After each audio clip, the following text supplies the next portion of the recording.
Les 10 et 11 octobre prochains, la deuxième rencontre professionnelle de l'achat public proposée par la ville de Limoges se déroulera dans le nouvel espace Beaublanc. 82 exposants viendront présenter leurs activités, des ateliers et des conférences seront également ouvertes au public. Si la ville de Limoges propose cette manifestation, c'est parce qu'elle est le deuxième apporteur de marché public derrière le CHU, avec par exemple 110 millions d'euros hors taxes en 2015. 80% du budget des achats, c'est de la commande publique. Voilà. Donc c'est énorme, c'est colossal.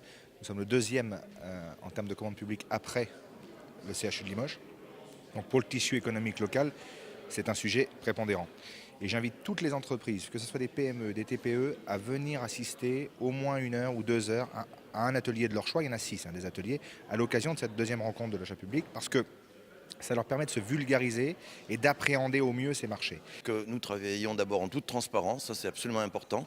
On a absolument besoin de rassurer toutes les entreprises, quelle que soit leur taille, sur la façon dont se déroulent les marchés. On sait que c'est un sujet très sensible, qu'il y a de plus en plus de recours d'ailleurs, et c'est normal parce que ces entreprises veulent des renseignements auxquels nous sommes en mesure de répondre et finalement tout se passe bien au bout du compte.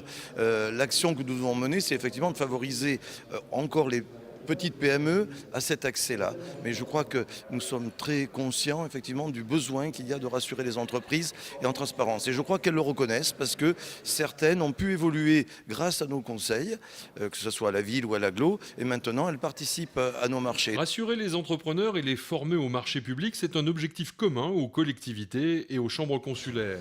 La commande publique représente ou peut représenter dans l'esprit d'un certain nombre de chefs d'entreprise quelque chose, une démarche insurmontable, puisque un dossier d'appel d'offres doit être quelque chose d'extrêmement construit, d'extrêmement précis, qui est à réaliser dans un temps donné.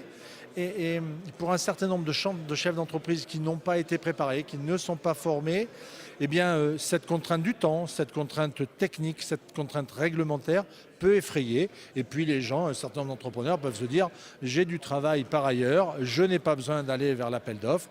Et donc s'en détournent de cette manière-là. Il y a 6 ateliers, ils n'ont pas été choisis au hasard. On va parler de sécurité, de cybersécurité, on va parler de protection des données, on va parler de dématérialisation, on va parler du nouveau code des marchés publics, on va parler des groupements de commandes, on va parler de tout ça. Donc j'allais dire, c'est pour une entreprise le lieu où il faut être au mois d'octobre.